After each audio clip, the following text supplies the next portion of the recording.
नमस्ते, मी रमेश मुकादम ग्रामोदय विचार माध्यमातून आज राज ठाकरे आणि उद्धव ठाकरे यांची काल शिवाजी पार्क या ठिकाणी झालेली सक्त निवडणूक पूर्व सभा आणि त्या सभेबद्दल बोलण्याचा प्रयत्न करणार आहे. व्हिडिओ आवडला तर लाईक करा, सबस्क्राईब करा आणि फॉरवर्ड करा. मुंबई महापालिका निवडणूक 2026च्या अनुषंगाने मनसे आणि शिवसेना उद्धव गट तसेच शरदचंद्र पवार राष्ट्रवादी काँग्रेस यांची संयुक्त सभा काल शिवाजी पार्कच्या मैदानावर यशस्वीपणे संपन्न झाली आणि या सभेमध्ये विशेष करून राज ठाकरे यांचं भाषण प्रभावी झालं.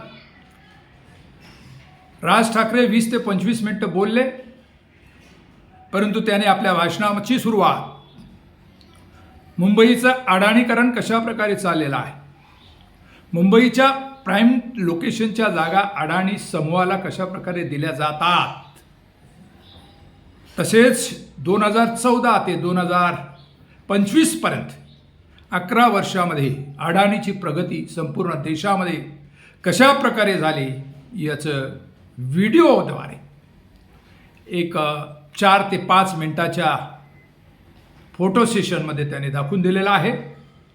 आणि मुंबईचं अदानीकरण होऊ नये, मुंबई ही अदानी समूहाकडे जाऊ नये आणि येथील मराठी माणूस हद्दपार होऊ नये या दृष्टीनं आगामी निवडणुकीच्या दृष्टीनं मनसे आणि उद्धव सेना यांना मोठ्या संख्येने मतदान करू मुंबईच्या महापालिकेवर शिवसेना उद्धव गट आणि मनसेचा भगवा फडकविण्याचं त्यांनी लोकांना आवाहन केलं. मराठी अस्मिता जोपासण्यासाठी, अडाणीच्या आक्रमणाला दूर ठेवण्यासाठी मराठी माणसाला ही शेवटची संधी आहे आणि मराठी माणसाने सर्व मतभेद विसरून यावेळेला एकत्र यायचं आहे आणि उद्धव सेना आणि मनसेंचं एक भगवा ध्वज महापालिकेला फडकायचं असं आव्हान त्याने केलेलं आहे. आणि या आव्हान मराठी माणूस पेलणार याबद्दल शंका नाही. शिवसेनेच्या मेळाव्यास प्रचंड गर्दी जमलेली होती. प्रारंभी मनसेचे देशपांडे, त्यानंतर जयंत पाटील शरदचंद्र पवार पक्षाचे आणि आदित्य ठाकरे शिवसेना उद्धव गट यांची प्रभावी भाषणं झाली. आणि त्यानंतर राज ठाकरे यांचं भाषण आणि उद्धव ठाकरे यांचं भाषण देखील शेवटी झालं.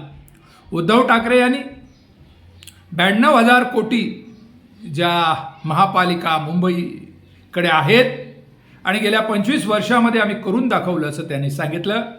कोस्टल रोड त्याद्वारे आम्ही निर्माण केला आणि 92,000च्या ठेवी आम्ही ठेवलेल्या होत्या. ते 4 वर्षाच्या प्रशासकीय काळामध्ये भारतीय जनता पार्टीच्या फडणवीस सरकारनं त्यातील 22,000 कोटी रुपयेच्या ठेवी या बिल्डरांच्या घशात घातलेल्या आहेत आणि उरलेल्या रक्कम ते घशात घालण्याच्या प्रयत्नात आहेत.